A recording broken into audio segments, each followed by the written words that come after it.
Hari Om. I apologize for the delay. There was a small issue with my Zoom. So I will be taking up the emotional development aspect of this program. I'm Brahmachari Sanatan Chaitanya from Chennai International Residential School. So let us move on to the first lesson. I will be sharing my screen right now. Yes, I hope everyone is able to see. Yes, Bhaiya.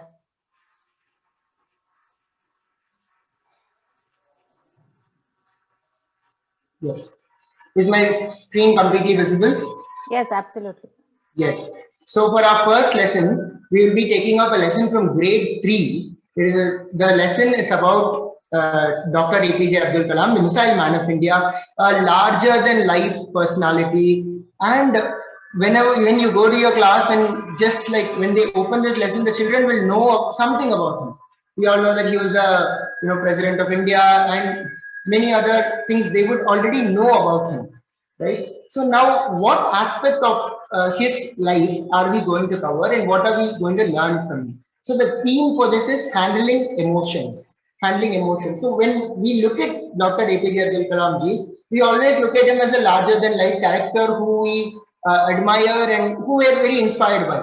But when we go into the details of it, like what about him inspires us, and how his life, how is his life benefiting us, then we will find it hard to answer such questions. So that is where this lesson comes into play, where we are taking this under the theme emotional development. So you see, what are the objectives of this lesson? So understand victory and defeat are part of life, hence accept them graciously. Realize that if we fail in something, we must learn from it and never give up on our goals. Now, you see when I say this, immediately we say, okay, victory and defeat part of life. So what about which part of Dr. Abdul Kalam's life can we learn this from? These kind of questions pop into our mind also. Some of us might know the stories associated with this life, but most of our children would not have thought about that. So actually, this is not true only for Dr. Abdul Kalam ji, but any other personality we take, we admire that personality and we know some prominent stories about that person. But what impact is that person making on our life, that we find it hard to relate to those personalities because we already put them on a pedestal. So here, in spite of putting Abdul Kalam ji on a pedestal, we are still going to look into his life and learn from his stories and what actual lessons which our children can learn. So now let's go a little bit further. So we can start the whole lesson because it's emotional development, right? And most of our children are not like that serious, especially in third standard, fourth standard, serious about emotions and all that. So we go on giving the definition of emotion. We say emotion is a feeling which you have when you deal with certain situations. In this way, then they kind of like feel like, okay, so what, like the interest doesn't develop. So just to kindle that interest, at the same time be in line with the lesson, it is best if we start with a general activity. So what are we going to do? Like, I think we can all try this out. So all of us have a pen and a paper with us, or a notebook or a pen. Yeah. So let us take the notebook, put it in front of us. Make sure you put it in front of a table so it becomes easier for you. Yeah. Let's put it in front of us and we'll just try out this activity. So this is called beginning with a bang. So we begin the class with so much energy and there's so much interest we generate in the child, right? And then when we go into the intricacies of the lesson, the topic and all that, the child is already there, right? Okay, so what is this activity? The name of the activity is conversational hands, right? Simple thing, your hands are going to have a conversation with each other. Oh my God, so what does this mean? Very simple, right? The easiest part of a test is framing questions, and the toughest part of a test is giving the answer. This is what students usually think. So let us take that only. Let the right hand or your dominant hand, if you're lefty, left hand, yeah, do the easiest part according to the child, which is writing a question. So you should write just one question for now, but you can of course improvise and add more questions to it. Maybe like something simple like what is my name or what is my favorite color, etc. With your dominant hand.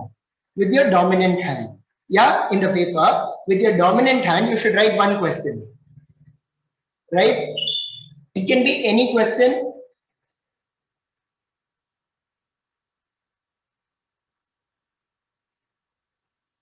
Right. Now, after you write the question, you have to answer the same question with your non-dominant hand. If you're a right-handed person, then it's your left hand. If you're a lefty, then it's your right hand. So you have to use the other hand to answer the same question, right? So this is the activity which we are going to do. So why don't you all try it? Let us all try that activity. Yeah. Some of us might get it very easily, and you might even have ambidextrous children in class who can use both hands. For them, it will be very easy. But for most of us, we need little bit like 2 or 3 more tries to figure out the activity, right? So let us try this out. Yes. Now this is the activity. So how you have to conduct it. So now you can conduct it in the class. Use a little bit more questions. Make it a bit more challenging for the kids. And the same way there is another activity also. It's called 2 and 3 activity, right? So in your right hand you do a 2, and your left hand you do a 3, right? In your right hand, 2 fingers to show the number 2. Yeah, come on, let us all do it. Yeah, 2 and the left hand 3. Left hand 3.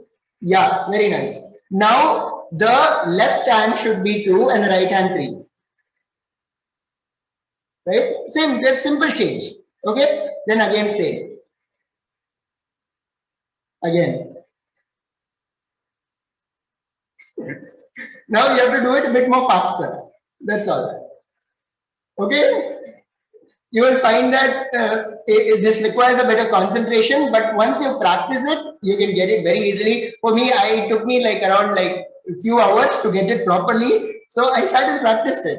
But then children at that age, they get it very easily. Now, why are we starting with this activity will be the question. So let us see the thing. Children, yeah.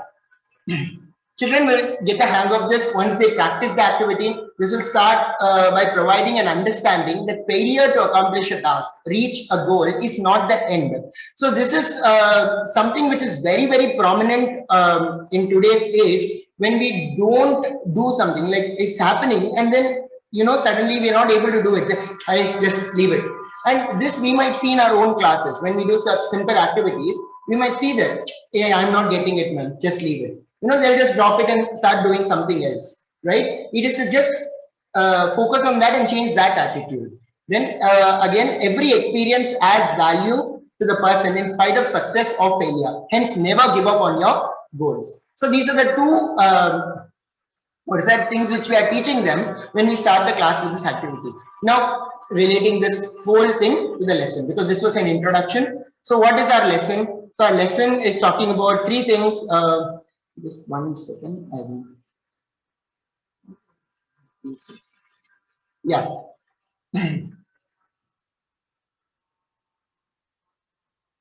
Yeah, a lesson is talking about 3 things: knowing, feeling, and doing, as Swamiji had pointed out. So, what is the knowing part of the lesson? Accept victory and defeat graciously. Failures contain lessons. Not give up goals when faced with failure. Right? Then the feeling part of it, that failure is an empowering phenomenon which pushes me to perform better. In fact, later on that quote will come. Even Abdul Kalam ji has said, read the failure stories of people to understand lessons from them so you can move forward. So this we should actually feel it, right? Because most often we get involved in the race so much that the idea that failure can be something which empowers me, which is a valuable thing, it completely skips my mind. So failure, I never consider failure to be valuable. So that feeling should come in a child, and then that will give birth to a success mentality. Then perfection in performance is more important than success or failure, right? And then defeat the defeatist in you. Again, a quote which comes in the lesson, which we will explore when we are in the further slides. Then doing, they should approach their exams and competitions with this attitude. They should look at and speak about qualities of people who win rather than speak about the praise they get. This is a very common thing in our, modern kids. They look at celebrities, they look at football players, cricket players they admire, and they talk about how much praise they get, how much fan following they have, and how they're so grand, and that is the whole idea which they idealize. But actually speaking, they should talk about the qualities which made them like that, right? So that we should inculcate in the kids. So that we can do by, even in the class when we are giving examples, we can talk about the qualities, the struggles they faced, right? Rather than how popular the characters are. Okay. And we are moving on to the narration. So narration of the story. This is the most prominent part of the lesson. If we focus on this part, then we will convey the message very strongly to the child, right? So narration involves a lot of emotion and a lot of interest has to be generated in the child when we narrate a story. It means they should literally be completely focused on what we are telling them, what we are narrating to them, right? So here there is this documentary, video documentary which is there. The name Salam to Kalam is a video documentary. It is there in YouTube, very famous. The documentary has a Tamil song to it, but it has English subtitles for the whole thing. Very beautiful documentary on Abdul Kalamji's life, right? So we can start with that documentary. You can search in YouTube, and we'll link also we can provide later. And after playing that documentary, they'll get an idea, some interest in Kalamji's life. Then we go on to say, then we create more interest. We're telling, okay, you saw this entire video and it's so inspiring, right? Now I'm going to tell you a story which is rarely shared, which is secret, which is not, which is not told here, and many people don't know about it. Now, immediately their curiosity is piqued, right? They become more curious, like, what is the secret story which is going to be shared? This is how we give the introduction to the lesson, right? This way, all the attention, of the children comes on us. Then include as much emotion while narrating the story. So the story of the lesson is basically Abdul Kalam ji wanted to become a Air Force pilot, and from a very young age he's been fantasizing about aeroplanes, and he used to cut out pictures and put it in his room and make paper planes. In this way he was fantasizing, but he was unable to accomplish that goal due to certain setbacks. So that was a failure, so to say, in his life. But then what happened? Abdul Kalam ji, to cope with that failure, he went to the banks of the Ganges and took a dip there. And there he met in the ashram Swami Shivananji Maharaj. Swami Shivananji Maharaj was our Gurudev's Sannyas Diksha Guru. And when he had this conversation with Swami Shivananji Maharaj empowered Abdul Kalam ji so much, where he said this statement, defeat the defeatist in you. Defeat the defeatist in you. And after this guidance he got from Swami Shivananji Maharaj, Abdul Kalam ji came back, and then his whole life took a U-turn. And then we all know the story of the missile man of India, president, most popular president of India, and we know the entire story, right? So the entire story is given in Life in Aradhana book. One suggestion is that before we go to the class, we read the entire story, and instead of asking the kids to read it there or we reading, we can narrate the story. Like, make it a storytelling session, make it very interesting. And then after the entire lesson is over, then we can refer to the books and the different points in the book. That would be a better way to connect with the children.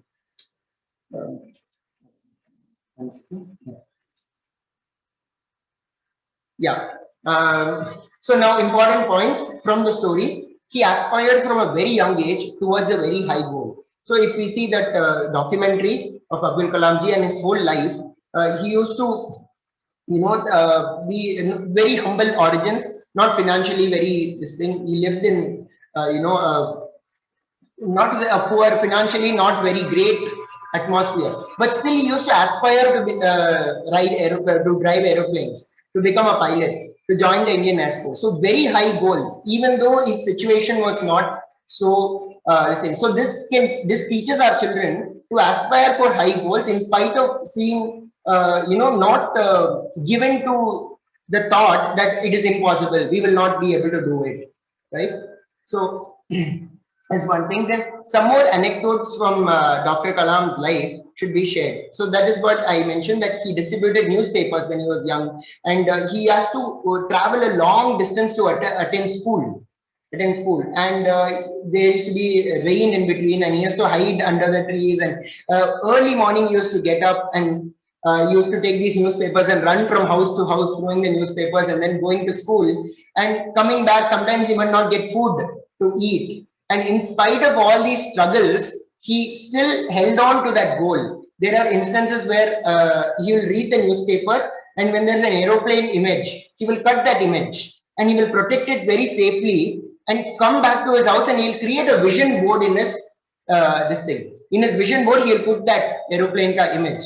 So constantly he was reminding himself of his goals in spite of all his circumstances. Now Abdul Kalamji's quote is also here: don't read success stories. You will only get a message. Read failure stories. You will get some ideas to get success. Right? So it's a very beautiful quote. Then again, important points. Defeat the defeatist in you. Fail. Again, this is given in our Life in Aradhana book. First attempt in learning. Fail is first attempt in learning, and this is not just a fancy way of looking at the word fail, but actually our children have to learn it. Like actually look at failure in this way. Then give more examples of personalities. Steve Jobs, Shivaji Maharaj. There are good stories are there. Steve Jobs learned calligraphy. He learned calligraphy, and a later date when he was evicted out of the own company which he built. Means imagine you build a company from scratch and you're evicted out of it. What kind of a feeling he would have had? But he did not give up. He used that calligraphy to build another company, Pixar, and then fonts and so many things. And went into animation. Finally, Apple had to welcome him back to his own company. So in this way, turned his failure into a bigger and greater success. Shivaji Maharaj's clash at Pratapgarh with Afzal Khan and Adil Shah's armies, another such situation where their failure was very imminent. Everywhere you can see this, he knows that he'll fail, but still he managed to win over greater odds and defeated Afzal Khan's army, and even defeated Afzal Khan in that battle, right? So now can give our own example from your life. This will help the students connect better. I've seen this is one of the best ways to connect with kids. Sometimes whenever I'm talking about confidence, lack of confidence and failure, I give this example of myself when I was in my school ages, oratory competitions. Like first time I went on stage, I completely broke down. I wasn't able to speak even one line which I prepared. And now stage is my best friend. Right? So transformation can happen when you don't give up. In this way, we can give small examples which will make us connect with the students better. Then there's another activity which is given in the Life in Aradhana book. As I'm not going to explain it. Draw with your eyes closed, whatever comes to your mind, and then you can improve on that drawing. So this is to give that idea that sometimes there are bigger plans for us than what we think. Right? So this activity is a very beautiful one. Children really enjoy it. We do it. It is present in our Life in Aradhana, page number 14. Okay. Then what to do? Read stories about great people who have failed. Take time out to talk to someone elder, wiser about how you fail when you encounter failure. This idea of confiding in parents, confiding in teachers should be taught to children at a very young age. Otherwise, they end up keeping everything within themselves and only discussing with their friends, and they will not know how to cope with failures, which will end up harming them even more. Look at failure analytically, take stock and develop. So, okay, I failed now, but where have I gone wrong? What should I do?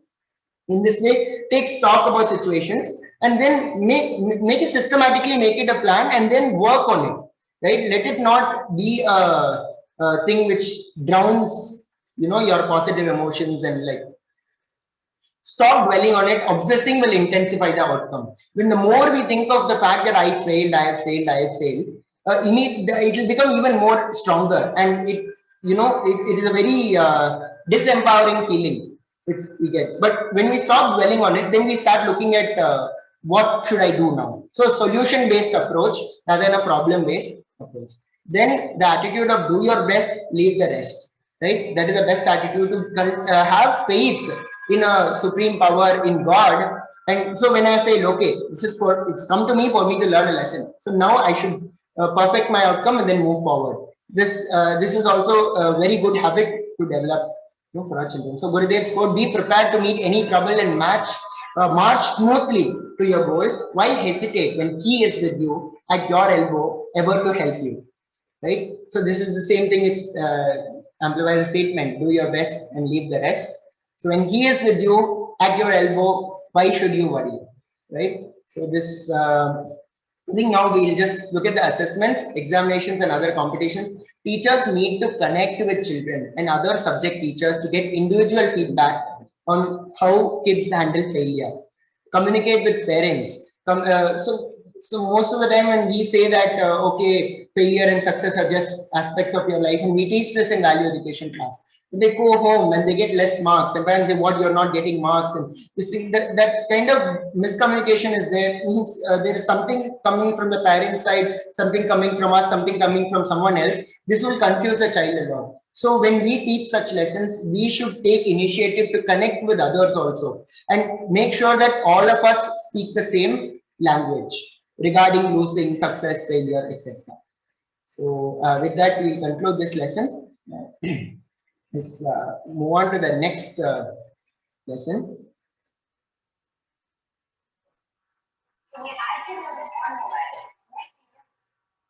Just 1 minute, let me change the PowerPoint.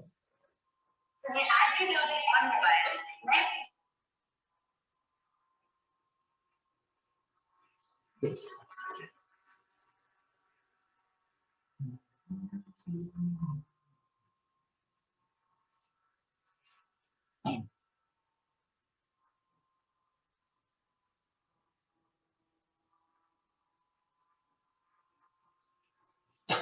The next lesson we're going to take up is lesson 9, the kind bear, from the 4th grade, for the 4th grade Life in Aradhana textbook. Right? Again, another very nice and beautiful lesson. What are the objectives? Empathy and its necessity. To understand empathy, difference between empathy and sympathy. Right? To then we have the feeling part of it, like put themselves in other shoes and acknowledge other people's feelings. Right? This is very important, putting ourselves in other person's shoes. This is something which if we had learned from a very young age, it has become a habit for us. Then even in later years, when we face any situation, it becomes so easy for us to handle these situations when we just understand from where the other person is coming from. Right? Then the doing part of the lesson is sit and listen to their friends, observe people, their body language, and see if they are feeling sad, etc. And be actively kind in social interactions. Your theme of this lesson again is emotional expansion. Objectives: why empathy? So will help students become more compassionate. Will help students remember their goodness and strength. Will make students realize and accept if they are committed in error. Now, personally, having dealt with students for so long, even all of us can understand why these three aspects are needed very much, right? Especially becoming more compassionate. Nowadays, we see the bullying is increasing and name calling, and just like putting down people just for having fun, like, laughing at people rather than laughing with people. These kind of things have become so prominent, and sometimes it's become so casual also, right? So to understand everybody else and to emote with everybody is a very important quality which we need to develop. Then will help students remember their goodness and strength. Nowadays, there are certain situations you might have noticed in your own class where people are afraid of being good, doing the right thing. They say, no, it will put me at odds with the entire group of the class. Right? If I do the right thing, if I do the correct thing, if I be good, then I will be the outcast. I will not be popular. I will not be part of the group. Right? So goodness is not seen as a strength by our students. Right? So to make sure students understand that goodness is a strength. So this is one of the reasons, one of the objectives of this lesson. So we'll make students realize and accept if they have committed an error. This is again ongoing thing. Like whenever we do a mistake, to acknowledge that I did a mistake is the first thing, and to accept it and then move forward. But then our students nowadays are very, very reluctant to even acknowledge that they did a mistake. There will be n number of justifications, first thing, and second thing is also like to even accept in front of somebody that I have done something wrong. To humble myself to that extent is very difficult for our students. Now, the kind bear. Yes. So there is this beautiful animation which is done for this lesson. So let us take a look at this animation. Lord Rama won the battle against Ravana. Hanuman came to tell Sita about her husband's victory. She asked Hanuman to ask her for a wish and said she would grant it. Hanuman asked Sita to grant him the permission to kill the demon maids who had troubled her. Sita looked surprised and told him about the story of a kind bear.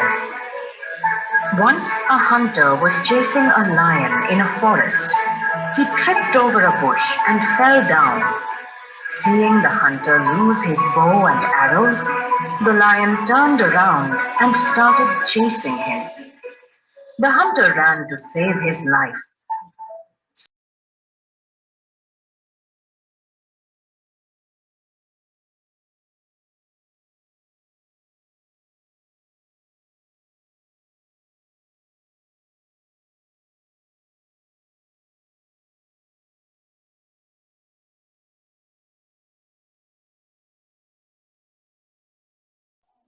Bhaiya, sound is not there, Bhaiya.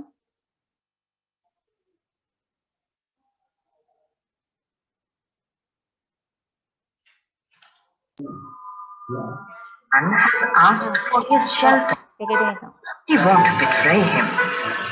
After a while, tall tree.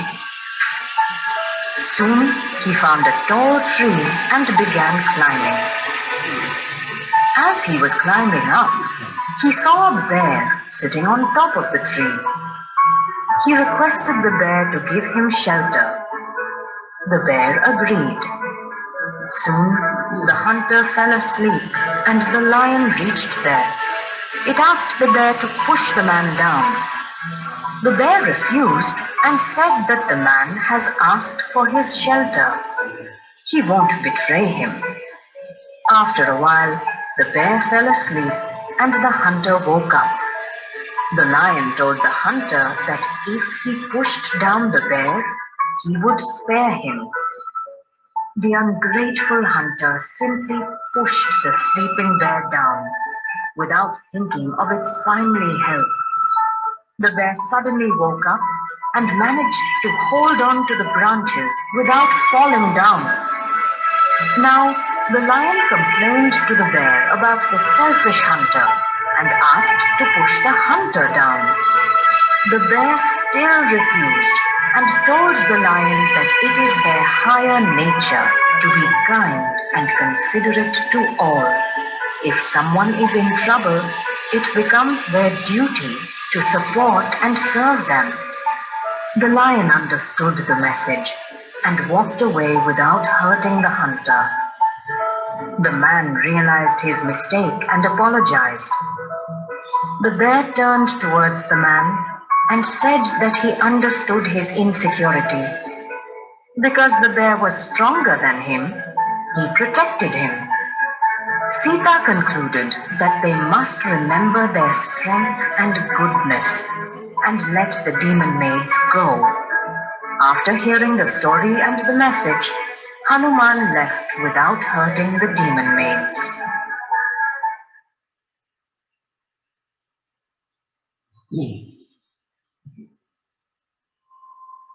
Yes. So once again, I'm emphasizing the previous story also I had mentioned that the narration of the story is very important when we are doing emotional development. As much emotion we put into the narration, which is the children also are that much more attentive and that much more involved in these in the class. So we are showing this after showing this video, this animation, if you are using it. The important point is the bear's dialogues, which bring out its character, must be emphasized. So what actually makes a person stronger? So what makes the child stronger? So in the case of the bear, in spite of the hunter being ungrateful, the hunter being doing something wrong, the bear did not give up on its principles. The bear said, "I am stronger. I will protect him."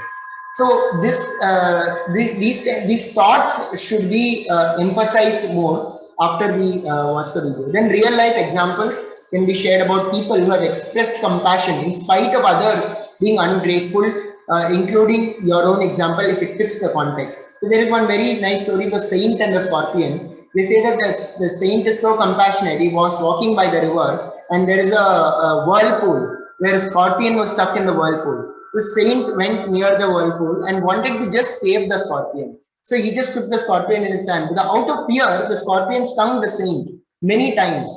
But in spite of the scorpion stinging the saint didn't just, put it down. He took the scorpion and left it on the land.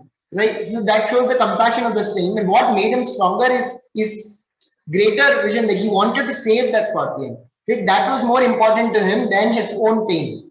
Right? Sometimes we might be very good, but the world might not be very good to us. But in those times, we have to remember this and increase our goodness, for that is our strength. So this point must be clearly conveyed to our students. The sympathy ends with listening. Empathy is when we actively help after listening. Right? There are a nice activity which is bringing out the same concept also, which you will see in the coming slides. Then our Gurudev on emotions. So emotions exercise great power and influence over our thoughts and actions.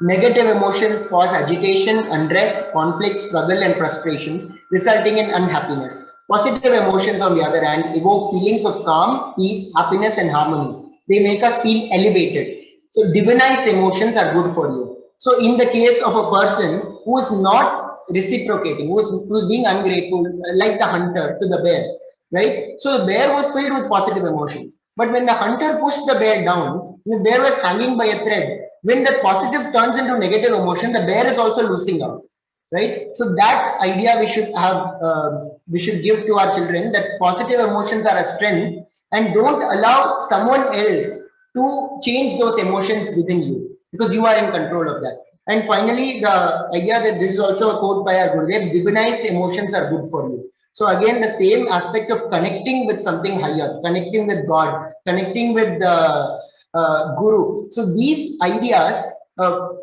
make sure that the student is always rooted when it comes to their emotion. And these small aspects should be conveyed from a very young age to the child. Then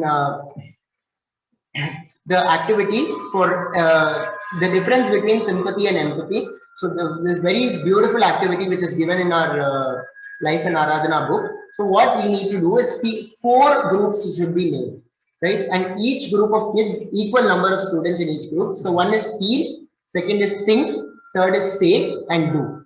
So then every so the group will be given a situation. So there will be like a list of situations is given. One example is given here. See that your friend Naresh has fallen from his bicycle. He has hurt his knee and is in pain. So this is example of one situation. Like this, teachers have to give around like some 5 or 6 situation to all the groups.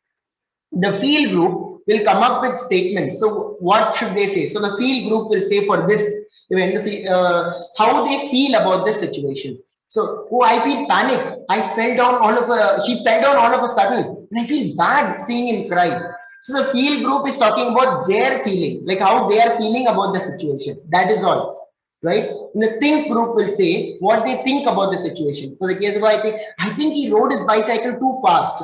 There are so many bumps on the road. He must ride carefully. So the think group is more or less giving a giving a correction. Like you should have done this better. You should do it like this. This is the think group. Think group is not saying, oh, I feel very sorry for you, but they're saying they're giving a corrective measure. Then we come to the say group. Don't worry, Naresh. I have called for help.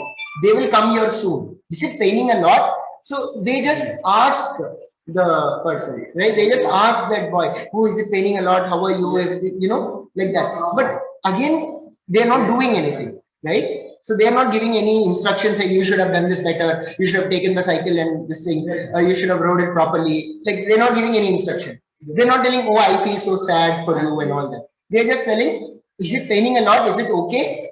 They're trying to talk to the person who's feeling something, right? Finally, we come to the do group, which will suggest what we could do about the situation. For the case above, we can comfort the friend in pain, give him some water to drink, help him sit and calm down and so on. See here, one thing we have to notice, the difference between the do group and the think group. The think group is giving instructions. You must write carefully. You must have done this. You must have done this. It is not directly talking to the person who is hurt. But the do group finally is actually emoting with that person, understanding their pain and trying to comfort that person, make him feel better and do things for him. So the detailed guidance is provided in Life and Aradhana book 4 and also the teacher's guidebook. Teacher's guidebook handbook is there. It has many details which are very helpful to take these lessons. Right. So what are the things which can which such habits which the children have to develop? So this is the one of the most important parts of the lesson. After the lesson is done teaching, so Swamiji mentioned vision plus action is transformation. So what kind of transformation are we expecting in the child? So we should be clear about this when we are entering the class.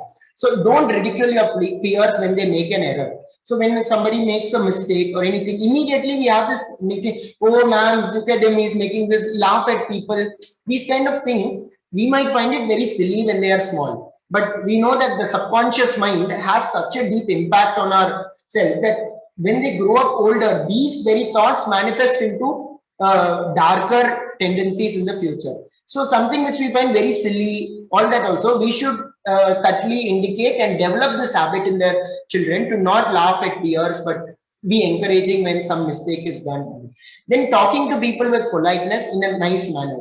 So it should not be only with the teacher, because with the teacher there is a authority and older person, wiser person. So, but even when they're talking to their friends, using harsh words or just canceling them, neglecting them, these kind of thoughts we can try working with the students to make them more polite and more nice in their interaction with their friends. This is a beautiful habit we can develop in the children. Then try to find out why someone did something. See, this one, all of us can relate to it. Even as adults, as people older, we have this kind of thing that we see amongst our peers, amongst our colleagues, someone does something like, we don't know the motives. And most often we assume the motives and form our own decisions based on it. Yes or no? Right, this is something which we all can agree with, right? We assume motives of people because most often we don't understand the reason, because we don't ask them directly. We don't go, why did you do this to me? Why did you? We don't ask that because some emotion, something stops us. So this is internally an emotional thing. When our emotions are free, we will be open to directly asking the people. See, this is the one, directly asking people the motives for their action. This is most important thing which we should teach our children at a very, very young age. That thing that they should directly go and ask, okay, why did you do this to me, man? Why we were best? Like small things, like a friend does something, it takes your stuff and hides it somewhere. I thought we were best friends, man. Why did you do it? Then the other guy says, okay, I did it just for fun. Okay, don't take it. Then immediately the problem is solved. And this thought comes into the child that I can ask directly. Nothing wrong in me asking. Right? So this thought putting into the child is very important in the habits. Then do unto yourself what you want others to do unto others what you want others to do unto yourself. This is a quote by Confucius. It is a fundamental basis for their philosophy also.